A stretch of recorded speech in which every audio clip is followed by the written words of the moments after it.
Bonjour, je suis très heureuse de vous retrouver. Si c'est votre première fois ici et que vous cherchez à créer plus d'espace dans votre vie, vous êtes au bon endroit. Abonnez-vous pour qu'on puisse cheminer ensemble. Aujourd'hui, j'aimerais aborder un sujet plus délicat qui nous concerne tous. On a tous des coups de mou, des moments dans notre vie où on se sent triste et découragé. Durant ces phases, les injonctions de la société et la violence du monde nous pèsent particulièrement.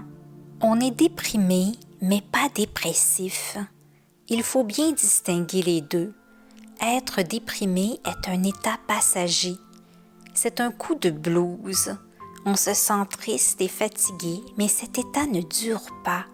Nos émotions de tristesse ne sont pas très intenses.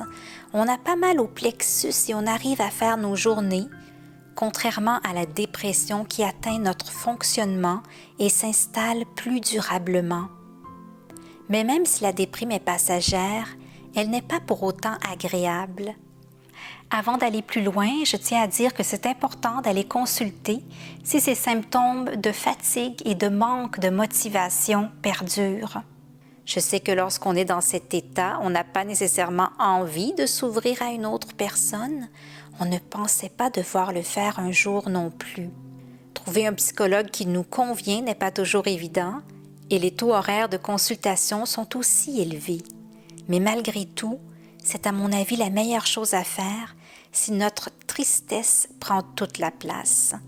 Dans tous les cas, que vous soyez déprimé ou dépressif, sachez que vous n'êtes pas seul et que ce mal-être que vous ressentez peut être évacué. Je tiens aussi à rappeler que je ne suis pas psychologue. Les conseils que je souhaite vous donner sont pour la déprime et non la dépression. Ils sont tirés de ma propre expérience et de mes lectures. J'espère de tout cœur qu'ils pourront un peu vous aider. En numéro 1, accueillir l'émotion sans la rejeter. On n'aime pas se sentir triste, en colère ou frustré. On n'aime pas ces émotions que l'on qualifie de négatives. On aimerait tout le temps être joyeux et de bonne humeur. Mais dans les faits, on les ressent. Avez-vous remarqué que plus on veut les refouler, plus elles persistent? Au lieu de rejeter cette tristesse, de vouloir l'enfouir, quand on l'envisage, lui laisse de l'espace et la traite avec une grande bienveillance, c'est comme si elle se sentait comprise, entendue, et l'apaisement arrive. L'émotion difficile que l'on ressent, on doit l'accueillir, la considérer, lui envoyer de l'indulgence, et elle va finir par se dissiper. En numéro 2, identifier le besoin. Bien souvent, il y a aussi un besoin non comblé qui se cache derrière une émotion difficile. Si on arrive à l'identifier, ça peut déjà beaucoup nous aider. Est-ce qu'on se sent démoralisé parce que notre besoin d'autonomie, d'intégrité ou d'expression de soi n'a pas été comblé? On a souvent de la difficulté à identifier ces besoins parce qu'on ne les connaît pas. On n'a pas nécessairement appris comment le faire. On peut se référer à la pyramide des besoins de Maslow, mais j'aime encore mieux la liste des besoins développée par Marshall Rosenberg, le fondateur de la communication non violente. Selon lui, on éprouve certains sentiments lorsque nos besoins sont assouvis et d'autres lorsqu'ils ne le sont pas. Il nous invite à exprimer ce qui se passe en nous dans un premier temps, sans jugement.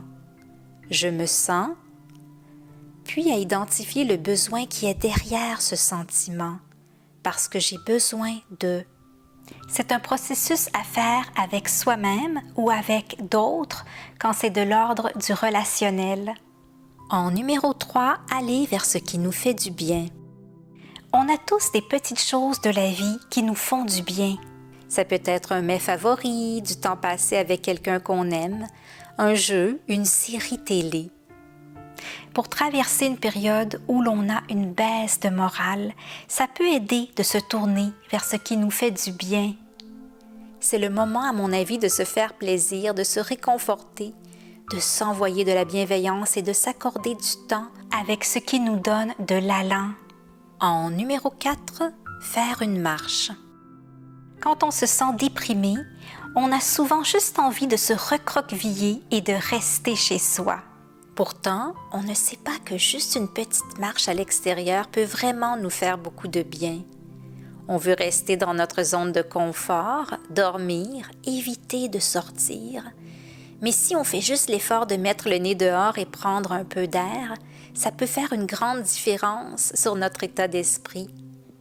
On sort de sa tête et de ses pensées, on s'oxygène, on voit le ciel, on voit autre chose que les 4 murs de sa maison ou de son appartement. Notre corps bouge et notre perspective sur la vie change. Ce qui nous accablait devient moins lourd et on retrouve l'espoir. J'ai pu l'expérimenter bien des fois. Tout me retenait à l'intérieur, mais en allant faire une marche, je me suis sentie bien mieux. En numéro 5, couper les médias sociaux. Il peut y avoir plusieurs raisons à un mal-être. Ça peut être à la suite d'une mauvaise nouvelle, une épreuve que l'on rencontre, des difficultés relationnelles, financières ou dans notre travail. Mais ça peut aussi être simplement dû à une saturation. L'impression d'être saturé, d'être bombardé d'informations et de sollicitations. Si vous êtes présent sur les médias sociaux, cela peut donc être une bonne chose de les couper, du moins pour un temps. Ce n'est pas en les consultant que vous allez trouver un apaisement. Si vous me regardez, c'est que vous êtes bien sûr sur YouTube et j'ai bien conscience que c'est aussi un média social. On utilise ces plateformes pour trouver du contenu qui nous intéresse, mais c'est parfois difficile au passage de ne pas être importuné par du contenu qui ne nous rejoint pas.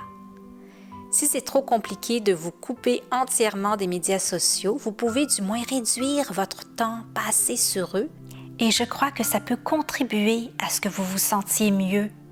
En numéro 6, continuez une petite routine. Les routines et les rituels nous donnent des repères. Quand on n'est pas au sommet de sa forme, c'est important de les conserver. Faites votre lit le matin, restez hygiénique, alimentez-vous correctement. Gardez ces petites routines vitales. Faites-les machinalement. Ces petits actes peuvent sembler insignifiants, mais ils vous font mettre un pied devant l'autre. Ce sont de petits objectifs quotidiens. N'en faites pas plus si vous ne pouvez pas, mais continuez au moins de veiller à votre hygiène et à vous alimenter. Voyez un jour à la fois, une étape à la fois. Bientôt, vous irez bien pour faire plus, mais pour le moment, votre petite routine est déjà une belle victoire quotidienne. En numéro 7, ne pas prendre une grande décision. Quand on est démoralisé, on a envie de tout arrêter. Quitter son emploi, quitter même sa ville. Souvent, tout nous semble dérisoire. Si cette envie est profonde et qu'elle vous remue au point de vous avoir mis dans cet état, c'est peut-être un signe qu'un changement dans votre vie est nécessaire. Mais mon conseil serait de ne pas se précipiter, de ne pas prendre une décision non réfléchie dans les moments où l'on se sent moins en forme, surtout le soir.